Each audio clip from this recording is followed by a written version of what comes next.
yoyote, kwa sababu ni Watanzania na wadeserve haki hiyo. Sasa ndugu wanahabari, tuangalie idadi ya watuhumiwa waliokuwa wanashikiliwa katika mahabusu mbalimbali nchini. Mpaka sasa inakadiriwa kwamba Dar es Salaam pekee zaidi ya watuhumiwa 400 walikamatwa. Kwa maana ya mkoa wa Dar es Salaam pekee yake watu 400 plus walikuwa wanashikiliwa katika vituo mbalimbali vya polisi, hasa kituo cha polisi Oysterbay. Mkoa wa Mwanza watu takriban 200, zaidi ya 200. Na kati yao nafikiri 172 wameshafikishwa mahakamani. Kilimanjaro kama 312, ambapo kati yao 300 wameshaachiwa na wabakia watuhumiwa 12. Katika mkoa wa Tabora tunao watuhumiwa 5 wanaoshikiliwa mpaka sasa ambao walikuwa wanashikiliwa. Mkoa wa Mbeya zaidi ya watuhumiwa 300, mkoa wa Njombe zaidi ya watuhumiwa 10, mkoa wa Songwe zaidi ya watuhumiwa 200 na mkoa wa Kigoma zaidi ya watuhumiwa 10 walikuwa wameshikiliwa, na kati yao 11 nafikiri washapelekwa mahakamani. Ndugu wanahabari, baadhi ya watuhumiwa walikwisha fikishwa mahakamani na baadhi yao bado wanaendelea kufikishwa katika wanaendelea kushikiliwa katika mahabusu mbalimbali za polisi nchini. Katika watuhumiwa wote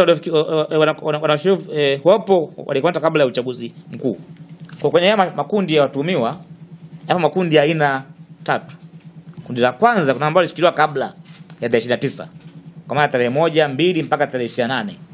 Kundi la pili ni siku ya uchaguzi wenyewe kwa maana ya tarehe 29. Na kundi la mwisho tuna makundi ya watu ambao wamekamatwa baada ya uchaguzi kwa maana ya tarehe 30, 31, tarehe 1 mpaka leo, mpaka kwa baadhi ya watu ya watuhumiwa ambao wanaendelea kukamatwa.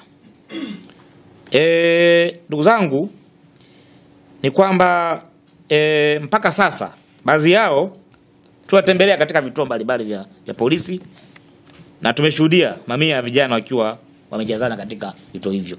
Kwa baada ya kubaini kwamba kuna baadhi ya watu ambao wanaendelea kushikiliwa, sisi kama mawakili hatukulala nyumbani. Tuliwatembelea katika vituo hivyo vya polisi. Kwa mfano Dar es Salaam tumetembelea Oysterbay, tumeona vijana pale wengi. Tumeenda vituo vya polisi kama Mburahati, kuna watuhumiwa pale, na nimeshuhudia wengine wakifikishwa mahakamani mapema mwishoni mwa juma lililopita. Sasa ndugu zangu wanahabari, tuangalie mpaka sasa idadi ya watu ambao wameshafikishwa mahakamani katika mikoa mbalimbali kote nchini. So ni muhimu pia mkapata taarifa. Ndugu wanahabari, ni vyema mkajua mpaka sasa ni watuhumiwa ngapi wameshafikishwa mahakamani na kwa makosa gani, ili mkayahabarishe umma wa Tanzania kama inavyoonyeshwa katika jedwali lifuatalo.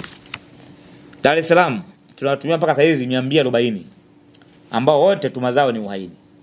Naomba kurudia hapo. Dar es Salaam tunawatumia 240 ambao wamefikishwa mahakamani kwa maana ya mahakama Kisutu kwa tuhuma za uhaini. Mkoa wa Mwanza tunawatumia 172 ambao wana tuhuma za unyang'anyi wa kutumia silaha, uchomaji wa mali, uharibifu wa mali na kufanya vurugu. Dodoma tunawatumia 32 ambazo tuhuma zao ni uhaini na wote wameshafikishwa katika mahakama ya hakimu mkazi Dodoma kwa hatua za awali kwa maana ya wanaita mwenendo kabidhi. Kigoma tunawatumia 11 wameshafikishwa mahakamani kwa tuhuma za unyang'anyi wa kutumia silaha kwa maana ya Kiingereza wanaita armed robbery. Iringa tunawatumia 89 ambao wamefikishwa mahakama ya hakimu mkazi Iringa jana kwa tuhuma za uhaini na unyang'anyi wa kutumia silaha.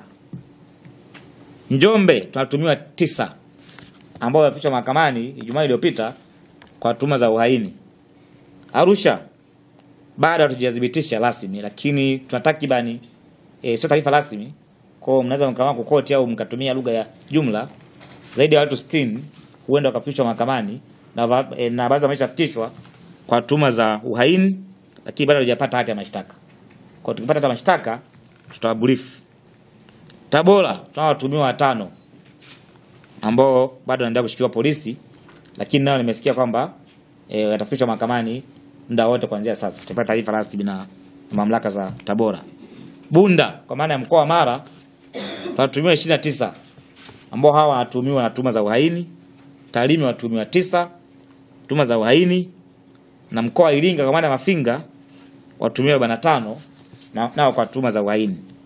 Sasa ndugu waandishi habari, jumla inafanya kuwa na watuhumiwa makosa yote hayo kwa maana ya uhaini, yaani kutumia silaha, kufanya fujo, uharibifu wa mali kwa maana ya uchomaji na uharibifu wa mali. Jumla watuhumiwa 641 mpaka leo wameshafikishwa katika mahakama mbalimbali kote nchini katika mikoa ambayo nimewatajia. Ndugu wanahabari, kutokana na makosa mengi yanayowakabili watuhumiwa kutokana na dhamana, ni kwamba waandishi habari niwaambie makosa ambayo tumeyasema hapa takriban yote hayana dhamana. Ni makosa ambayo ni unbailable kwa mujibu wa sheria za nchi yetu. Uhaini na makosa mengine hayadhaminiki. Baada ya mashtaka yao kusoma mahakamani, watuhumiwa wote walipelekwa mahabusu. Dar es Salaam kwa mfano wapo Segerea. Kwa Dar es Salaam nimesema huko katika gereza la Segerea. Adhabu ya juu kabisa ndugu wanahabari ambayo watuhumiwa wanaweza kupewa kama watakutwa na hatia ni kunyongwa hadi kufa kwa makosa kama ya uhaini. Na adhabu inayofuatia kwa maana ya inayofuata kwa maana ya length ni kifungo cha jela maisha. Makosa kama ya armed robbery unafungwa maisha. Na adhabu ya chini kabisa ya makosa haya kama watu na hatia kwa makosa kama ya arson, uchomaji wa mali, ni kifungo cha jela miaka 30. Hivyo basi kutokana na uzito wa adhabu ama kurudia hapo. Hivyo basi kutokana na uzito wa adhabu hizo, tunaahidi sisi kama wakili kutoa huduma ya utetezi inayostahili na kwa ukamilifu wake kwa mujibu wa sheria za nchi yetu kwa watuhumiwa. Sasa